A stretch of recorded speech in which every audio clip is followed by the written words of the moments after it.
Eh bah ça rend pas si mal hein. On est là pour prendre des risques et faire des beaux plans, ouais. Oh, stylé. Mais non, putain, il y en a plein la caméra. Hello la team, bienvenue sur PFast, j'espère que vous allez bien. Aujourd'hui, on va se faire un petit défi de réaliser une pub pour une marque française, tout ça seul dans son appartement. Je vais vous montrer le BTS, le processus de création et plein d'autres choses. Mais pour que ça soit plus drôle, on va essayer de pimenter un peu les choses pour se mettre un peu plus de pression. Donc, on va se faire une battle avec un pote que vous connaissez peut-être, histoire de pimenter le défi. Et à la fin, c'est vous qui allez choisir le vainqueur.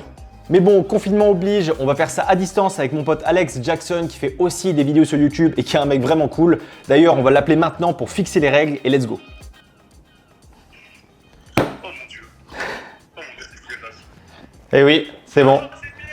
Enfin ensemble Alex. Putain, ça va ou quoi? Ah ouais, donc t'annonces le produit sans qu'on en ait parlé. Ça vient, moi j'en avais pas parlé. Il faut ressentir les bulles, les arômes avant de commencer. Putain, j'ai pas encore parlé du produit. Eh bah écoute, tu viens de l'annoncer. Donc qu'est-ce qu'on va faire une pub sur Perrier Juice. Du coup, on s'est mis 3 contraintes. Ouais. Vas-y, je te laisse les présenter. Première contrainte, on a déjà parlé un peu de mon côté, c'est qu'on doit être impérativement tout seul. C'est ça. Tu peux être que toi et tes deux mains. C'est ça. Attends, j'ai plus de wish. Deuxième contrainte, ce qu'on va faire, je te coupe, c'est hyper mal poli. Non, deuxième contrainte, on s'est dit qu'on s'était mis plutôt 4 heures à peu près pour filmer. Du coup, dernière contrainte, ça va être la contrainte de temps. On s'est dit que maximum, il fallait pas qu'on dépasse les 30 secondes. Bon, bah écoute gros, on a les règles, on se fait la vidéo et on se rappelle pour se montrer tout ça, histoire de voir ce qu'a fait l'autre. Bon courage, tu vas en avoir besoin. Bon courage à toi, ça commence à tailler. Que le meilleur gagne gros. Que le meilleur gagne. Allez. Ça me blesse, c'est canadien. Allez, bisous, à toutes. Allez, courage. Ok, on a les règles, on a notre opposant, on va le défoncer, c'est parti.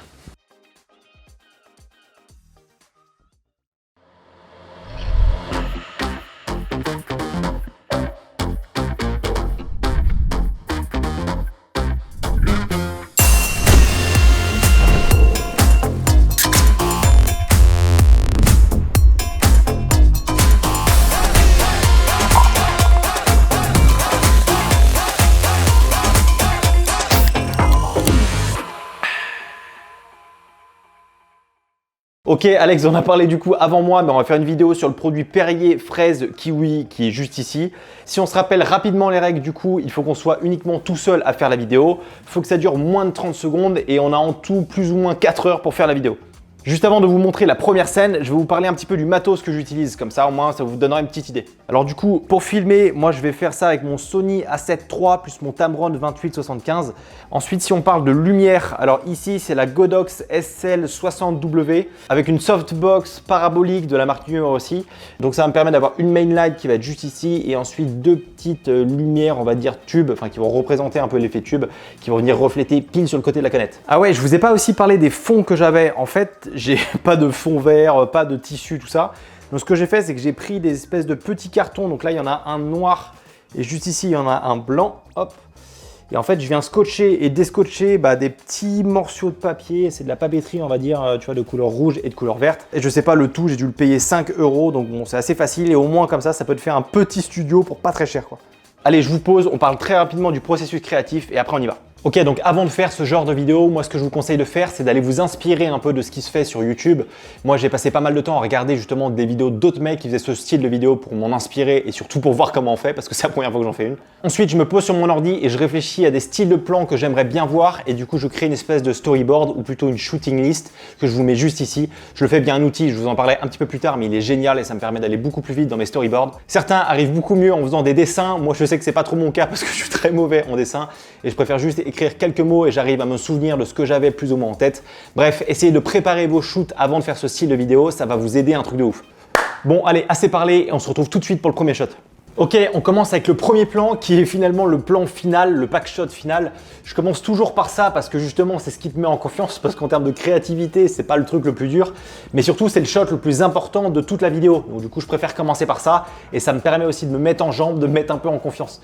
Donc on commence avec ça tout de suite et je vais vous parler de 2-3 trucs par rapport aux lumières. Ok, alors du coup première lumière qui est ma main light, ça va être celle-ci. Ensuite on vient ajouter un petit peu de profondeur avec celle-ci qui va faire un peu. nickel. Non, non, mais on peut dire... Aïe. Putain. Je suis nul à chier, putain. Hop, et du coup, dernière lumière qui est celle-ci, qui vient aussi ajouter le même effet de l'autre côté. Donc là, on peut voir que si jamais j'enlève ma main light, hop, ça fait cet effet-là en fait, avec les deux petites lumières sur le côté. Produit hyper important avant de shooter, c'est ça, c'est pour ajouter de la condensation. En fait, vous pouvez faire ça avec un cheap sheet, juste avec de l'eau, ça marchera très bien. Du coup, ce que je vais faire, c'est que je vais venir asperger la canette. Donc hop, un peu partout. Bon, je vais sûrement en mettre un peu sur les fruits aussi. Ensuite, je mets des grosses gouttes au-dessus et après, je shoot. Hop.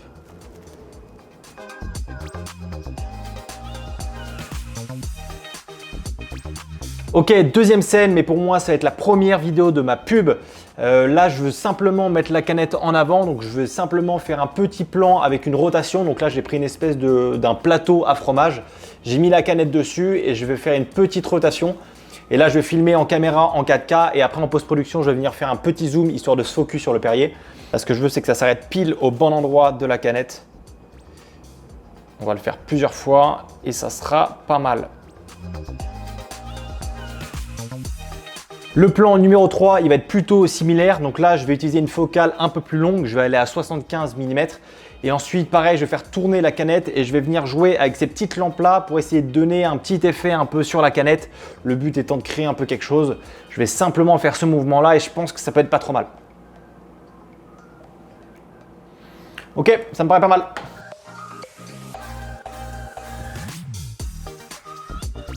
Ok, donc là, on est sur la 3e, 6e, enfin bref, je ne sais plus exactement quelle scène. Et je vais vous apprendre un petit trick qui est un peu risqué, mais qui fait le taf. Ok, donc là, je suis à 75 mm et vous allez voir que la focale minimale pour rapprocher en fait l'objet, elle est assez loin, surtout quand tu es à 75 mm. Ce qui fait que si jamais j'ai envie d'avoir un shot ici, bah, ça sera complètement flou. Et du coup, la technique que c'est ce qu'on va faire, c'est qu'on va enlever l'objectif.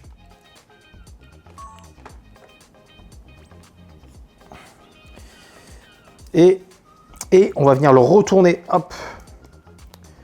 Et là, quand il est retourné, vous pouvez voir que si on rapproche la canette, hop, on a quasiment un objectif macro. Donc moi, ce que je vais faire, c'est venir rapprocher ma canette.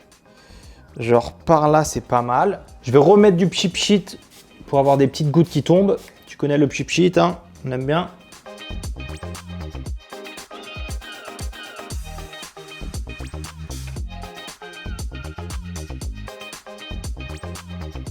Je vais en refaire un, sauf que là, je vais arrêter le plateau à fromage.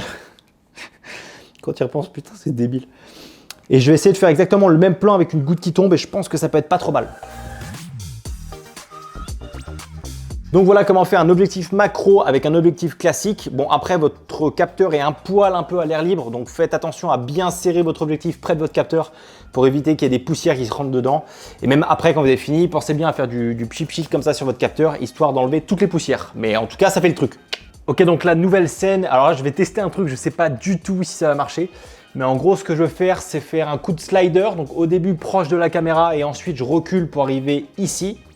Et le plan d'après, je vais faire taper des fraises et des kiwis en même temps et pile le moment où il va y avoir un impact, ça va changer de fond.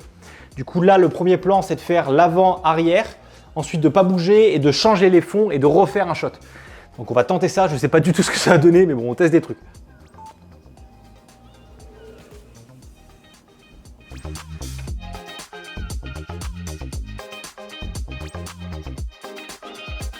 Ok, donc une fois que le premier plan est sûr, je vais serrer le slider pour éviter qu'il bouge parce que ça c'est hyper important. Il faut absolument que rien ne bouge, que ce soit la lumière, la canette ou quoi que ce soit autour. Nous, on veut juste changer le fond.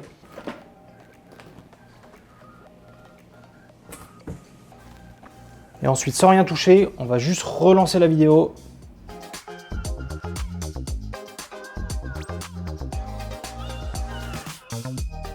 Ok, du coup pour la suite du plan qui était juste avant, ce que je vais faire c'est filmer les deux fruits avec un fond vert que je vais détourer après en post-production.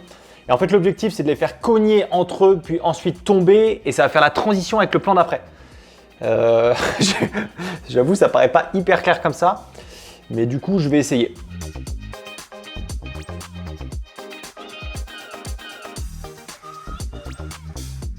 Ok, donc là, ce que je veux faire pour cette scène-là, c'est ouvrir la canette sans mettre le doigt dessus. Donc, j'ai accroché en fait un petit fil de fer que je vais venir tirer en haut d'un coup. Bon, là, finalement, j'ai pété le truc, mais j'ai réussi à le faire juste avant. Et du coup, après, j'aurai plus qu'à effacer ce petit fil-là en post-production et ça sera pas trop mal.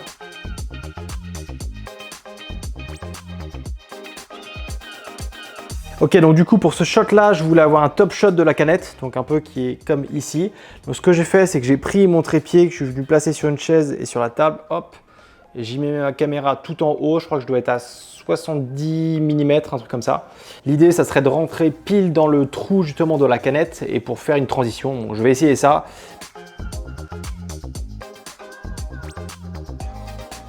Bon, écoute, pour ce plan-là, je peux te dire qu'on va prendre des risques. En gros, là, ce que je veux faire, c'est que je veux simuler comme si des fruits tombaient dans de l'eau, enfin tombaient dans un verre du coup.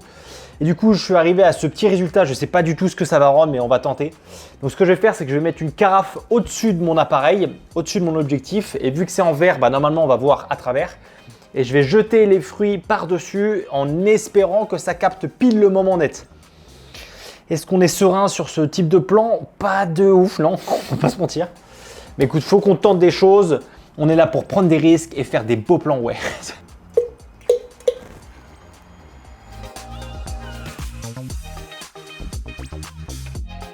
Ok, en voulant faire mon plan tout dégueu où je jette des fruits, j'ai trouvé peut-être une autre idée.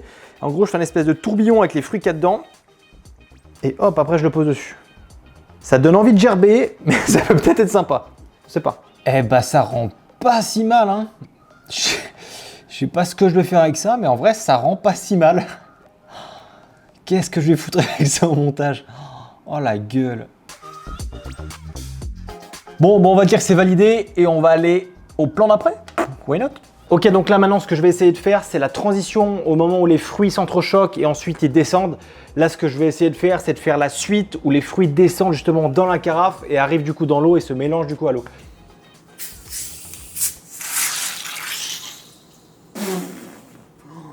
Putain. Ah, c'était sûr, c'était sûr. Mais non, putain, il y en a plein la caméra.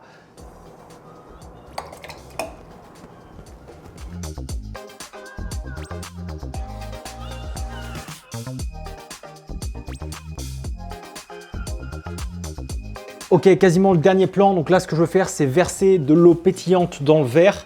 Par contre, je vais prendre de l'eau pétillante et pas de la canette parce que le jus de la canette est rose comme ça.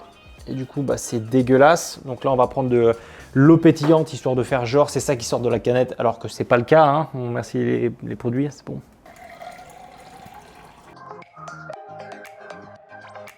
Ok, donc là, on a refait la technique du macro. Donc on a juste inversé de sens l'objectif qu'on a fait tout à l'heure.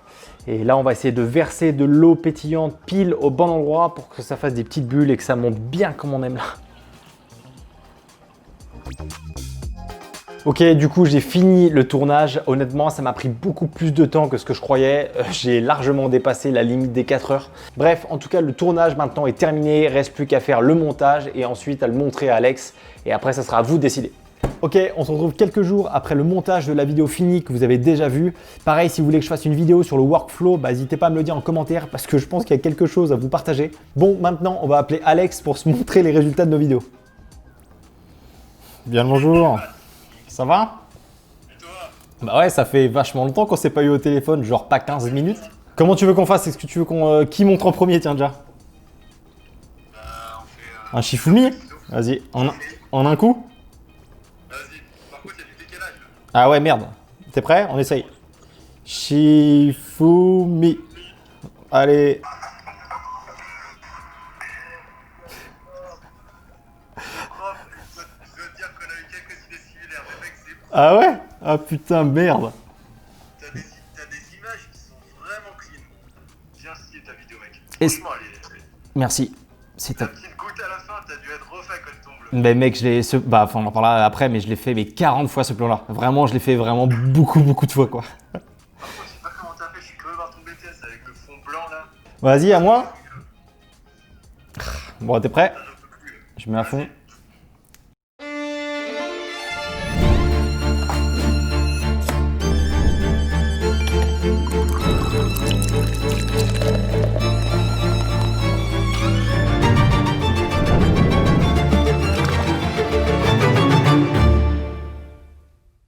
Ah gros stylé.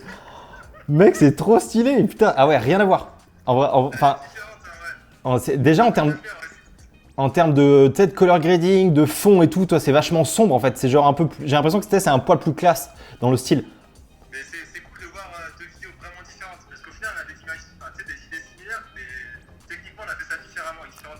Clairement.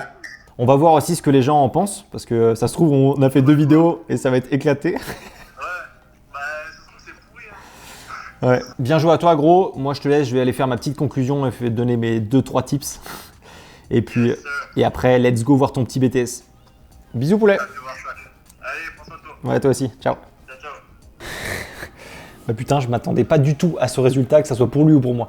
C'est fou comme ce genre de vidéo, ça te permet d'être grave créatif. Parce que t'as pas le choix, t'es tout seul. Donc t'es obligé de trouver des plans et de te démerder par toi-même pour essayer que ça rende plutôt pas trop mal. Bon, après, ma vidéo est pas parfaite, hein, on peut toujours faire mieux. Mais nos 2 vidéos sont vraiment dans un mood différent et je trouve ça trop bien. Et l'objectif de cette vidéo, c'est de vous motiver à faire la même chose chez vous et à nous l'envoyer si jamais vous vous chauffez. Donc pour ça, je vais vous donner quelques tips. Tips numéro 1, faites une shooting list. Ça va être beaucoup plus facile après au moment du tournage, vous serez mieux organisé et du coup beaucoup plus serein à filmer. Mais surtout, vu que tu as plus ou moins une feuille de route à suivre, ça va te permettre de focus ta créativité sur d'autres plans. Bref, faut pas non plus faire un storyboard complet, mais si tu as le temps de faire un petit shooting list, ça va te permettre de te préparer et laisser beaucoup plus de place à ta créativité au moment du tournage.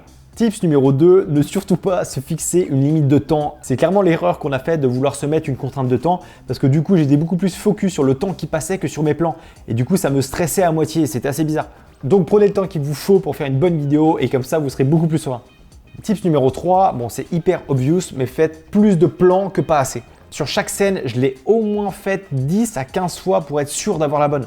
Et le problème avec nos boîtiers, c'est que l'écran est assez petit, ce qui fait qu'on va pas vraiment voir si le focus est au bon endroit ou s'il y a des petits bugs justement dans l'image. Donc si vous avez la possibilité, à la fin de chaque scène, regardez vos rushs sur un ordinateur pour être sûr que tout est bien. Et dernier tips, si jamais vous avez un plan en tête et que vous vous dites qu'il est dégueu, faites-le quand même. Déjà parce qu'on sait jamais, ça peut quand même être stylé et surtout tu peux t'en servir en post-prod. Mais surtout, le plus important, c'est que ça va te permettre de donner des idées pour faire d'autres plans. Parce que c'est hyper dur de réfléchir au plan que tu veux faire avant de le filmer. Alors que quand tu es devant, c'est beaucoup plus facile, tu as des idées qui te viennent beaucoup plus facilement. Donc quand tu as une idée, fais-la et ensuite adapte-la si tu trouves qu'elle est pas ouf. C'est fou de voir l'évolution entre les différentes vidéos.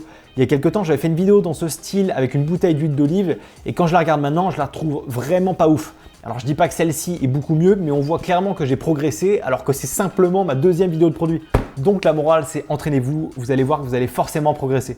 Dites-moi en commentaire si la vidéo sur le montage vous intéresse parce que je peux potentiellement en sortir une. Pareil, pensez à aller checker la vidéo BTS de Alex parce que je pense qu'il va y avoir quelques trucs assez marrants à apprendre. Pensez au petit like et à l'abonnement, c'est gratuit et c'est ce qui motive le plus. Restez créatifs et surtout faites des vidéos, faites des choses, quoi. Conseil approximatif. Je vous dis à la semaine prochaine, la bise.